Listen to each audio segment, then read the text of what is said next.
오늘 우리에게 주시는 하나님의 말씀은 시편 1편 1절부터 6절까지 말씀입니다. 시편 1편 1절부터 6절까지의 말씀 함께 교독하시겠습니다. 복 있는 사람은 악인들의 꾀를 따르지 아니하며 죄인들의 길에 서지 아니하며 오만한 자들의 자리에 앉지 아니하고 오직 여호와의 율법을 즐거워하여 그의 율법을 주야로 묵상하는도다. 그는 시냇가에 심은 나무가 철을 따라 열매를 맺으며 그 잎사귀가 마르지 아니함 같으니 그가 하는 모든 일이 다 형통하리로다. 악인은 그렇지 아니하며 오직 바람에 나는 겨와 같도다. 그러므로 악인들은 심판을 견디지 못하며 죄인들이 의인의 모임에 들지 못하리로다. 무릇 의인들의 길은 여호와께서 인정하시나 악인들의 길은 망하리로다. 아멘. 여러분, 복받은 인생, 복 있는 인생은 어떤 인생일까요? 저 푸른 초원 위에 그림 같은 집을 짓고 사랑하는 우리님과 100년 사는 인생. 네, 그것도 참 좋은 인생인데요. 세상의 기준이라면 그러한 인생이 복을 받았다라고 말을 할 수 있겠습니다. 그런데 그런 인생을 사는 사람이라 할지라도 어느 새벽 미명에 깨어 천장을 바라볼 때 말로는 다 설명할 수 없는 막연한 공허함이 찾아올 수 있습니다. 가질 수 있는 것을 다 가졌는데 마음 한구석이 자꾸 비어 있는 것, 왜 그럴까요? 세상에서 가장 좋은 명품 하나 가지면 남부럽지 않을 것 같은데 한번 사본 사람은 또다시 백화점에 가서 다른 신상을 구매하게 됩니다. 채워도 채워도 또다시 목이 마릅니다. 분명 세상 기준으로는 복받은 인생이라고 말할 수 있을 텐데 왜 이렇게 인생이 허전한 것일까요? 오늘 우리가 펼친 시편 1편 말씀이 우리에게 답을 주고 있습니다. 시편 1편 1절은 어떻게 시작을 할까요? 복 있는 사람은 이라고 시작을 하고 있습니다. 시편은 150가지의 방대한 기도가 담겨 있는 책입니다. 그런데 그 기도를 여는 첫 번째 단어, 첫 마디가 무엇일까요? 바로 복 있는 사람입니다. 하나님은 세상의 것으로 채워보려고 해도 계속해서 공허함 가운데 시달리는 인생을 향해서 이렇게 묻고 계십니다. 그대는 어떤 복을 붙들며 살아가는가 하고 말이죠. 오늘 이 말씀을 통해서 우리가 일평생 영원토록 놓치지 말아야 할 복이 무엇이 있는지 함께 살펴보도록 하겠습니다. 시편 1편 말씀을 읽다 보면 어딘가 조금 이상합니다. 복 있는 사람에 대해서 설명을 하는데 그런 인생이 무엇을 가졌는지 이런 것에 대해서는 말하지 않습니다. 그가 가진 집도 자녀도 성공도 지혜도 외모도 나오지 않습니다. 그 대신에 어디에 서 있는 인생이 복이 있는지를 가르쳐 주고 있습니다. 1절 말씀을 다시 한번 보실까요? 복 있는 사람은 악인들의 꾀를 따르지 아니하며 죄인들의 길에 서지 아니하며 오만한 자들의 자리에 앉지 아니한다라고 합니다. 악인들은 따라가다가 서서 아예 자리를 펴고 앉는 상황을 이야기하고 있습니다. 이렇게 죄는 조금씩 우리가 허용하는 사이에 우리 속에 자리를 잡게 되지요. 우리도 모르는 사이에 세상의 가치가 우리의 중심에 의자를 펴서 들어놓고 눌러 앉게 됩니다. 무슨 말을 하고 있는 것일까요? 복은 우리가 세상에서 얼마만큼 무언가를 소유하고 있는가의 문제가 아니라 인생의 방향의 문제, 그것에 달려 있다는 것을 분명하게 지적해 주고 있습니다. 그리고 4절에서는 또 악인의 모습에 대해서 이렇게 말을 하고 있습니다. 악인들은 그렇지 아니하며 오직 바람에 나는 겨와 같도다. 여러분, 겨가 무엇인지 잘 알고 계시죠? 알곡을 털어내고 난 다음에 남은 빈 껍데기를 겨라고 합니다. 타작마당에서 키질을 하고 난 다음에 바람을 불면 알곡은 남고 겨는 모두 다 날아가 버립니다. 여러분, 시인은 악인의 모습, 하나님 없이 세상의 것들을 붙들고 살아가는 사람들의 모습이 이러하다라고 말을 하고 있습니다. 우리가 평생 쌓아올린 성공이, 우리가 애지중지하던 재산이, 눈에 넣어도 아프지 않을 것 같은 우리의 자녀가 혹시 이러한 겨와 같지는 않으신지요? 하나님보다 이러한 것들이 더 축복이라고 여겨서 꼭 끌어안고 있다면 바람 불면 사라지듯이 채우고 채우고 또 채워보아도 채울 수 없는 목마름이 우리 인생에 남아있게 됩니다. 왜 그럴까요? 답은 의외로 단순합니다. 우리가 복이라고 여긴 것들, 세상에 겨가 부족해서 이런 일이 벌어지는 것이 아닙니다. 겨는 아무리 쌓고 또 산처럼 쌓아도 그저 겨일 뿐입니다.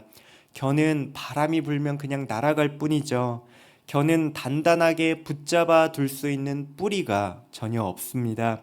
우리는 그저 복이라 여긴 것들을 우리 인생에 계속해서 쌓아두려고만 했지 어딘가에 뿌리 내리려고 하지 않았기 때문에 우리는 계속해서 목마를 수밖에 없습니다. 심지어 때로는 신앙생활을 할 때조차도 우리는 복을 얻기 위한 수단으로 하나님을 이용하지는 않았는지 우리는 돌아볼 필요가 있습니다.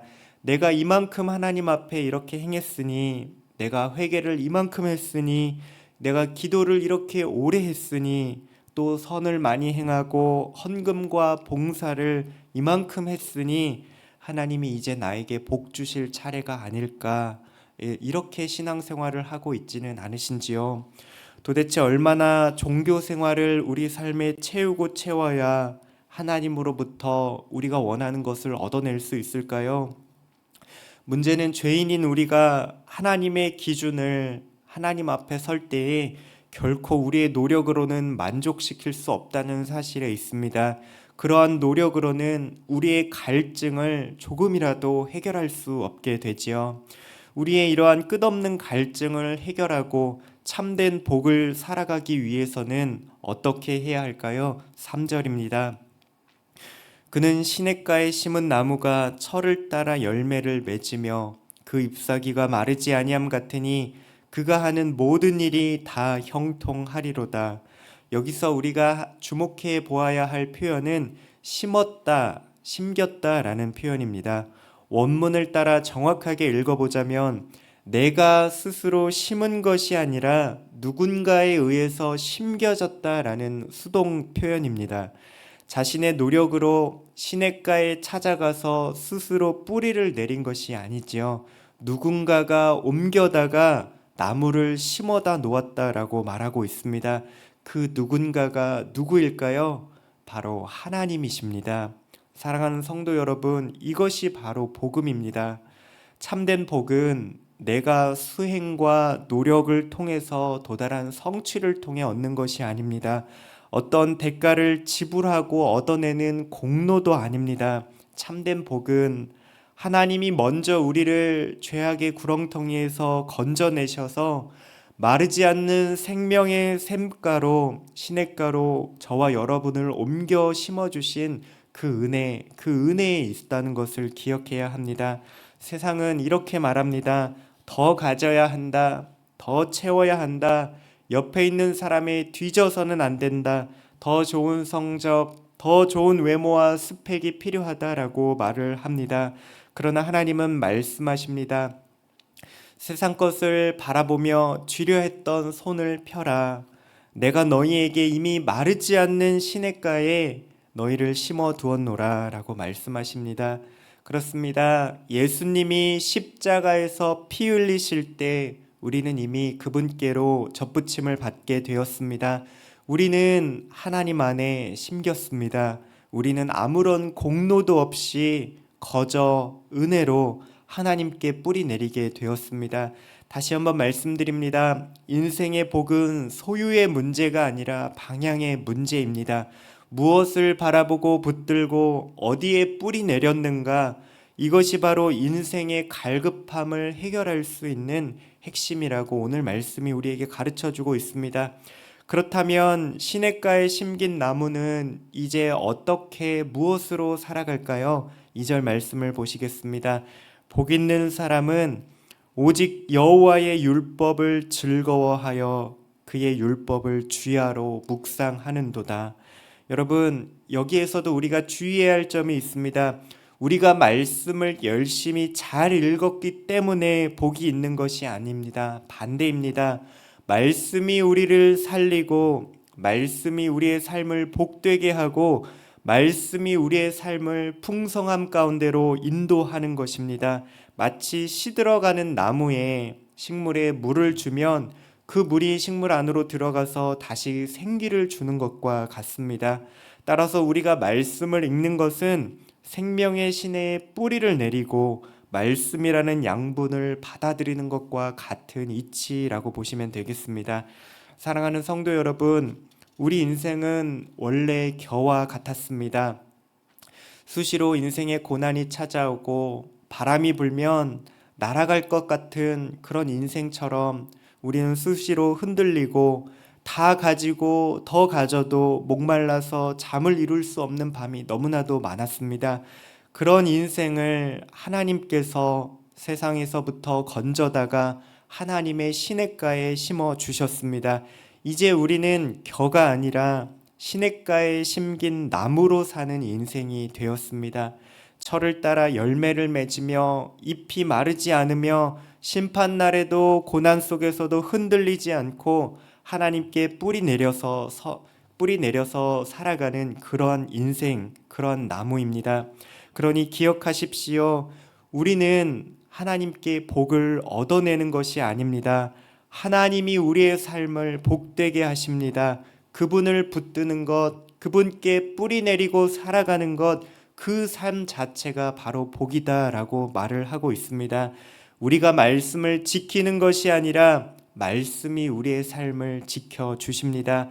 바로 이 한 가지를 붙들 때 말씀을 가까이 하는 일은 우리 삶의 무거운 짐이 아니라 시냇물에 잎을 적시는 나무처럼 가장 자연스러운 일상이 될 것입니다. 사랑하는 분당 하나교회 성도 여러분, 오늘 하루 그 생명이 담긴 말씀을 즐거워하고 주야로 묵상하시기 바랍니다. 소리내어 성경을 읽고 암송하고 그 말씀에 가까이 가시기를 바랍니다. 여러분의 삶이 결코 마르지 않을 것입니다. 그렇게 오늘 하루도 참된 복이신 하나님께 뿌리를 내리고 복된 하루를 살아가는 저와 여러분들 되시기를 축복합니다. 함께 기도하시겠습니다. 하나님 아버지, 우리 인생은 본래 바람에 나는 겨와 같이 연약하고 흔들리는 인생이었습니다. 다 가지고도 목말라 시들어가고 열매 맺지 못하던 삶을 살았습니다. 그런 우리를 예수 그리스도의 십자가의 공로로 친히 건져서 마르지 않는 시냇가에 심겨주시니 감사드립니다.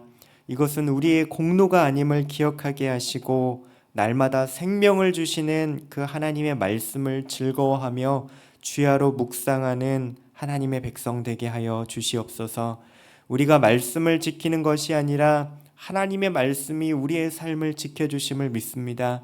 우리가 주님께 뿌리 내려서 철마다 때마다 열매를 맺고 흔들리지 않는 복된 삶을 살아갈 수 있도록 축복하여 주시옵소서. 예수님의 이름으로 기도드립니다. 아멘. 이 시간 말씀을 기억하며 하나님 앞에 기도하실 때 겨와 같던 나를 시냇가에 심겨주신 그 하나님의 은혜에 감사하며 이제 말씀에 뿌리 내려 마르지 않는 나무로 살아가게 해달라고 이렇게 기도하신 후에 교회를 위하여 함께 기도하실 때 소리내어 성경을 읽는 우리 분당 하나교회 모든 성도님들의 삶에 복되신 하나님의 은혜가 가득 임하게 해달라고 이렇게 기도하시고 나서 각자 가지고 나오신 기도 제목 가지고 하나님 앞에 나아가시겠습니다. 기도하시겠습니다.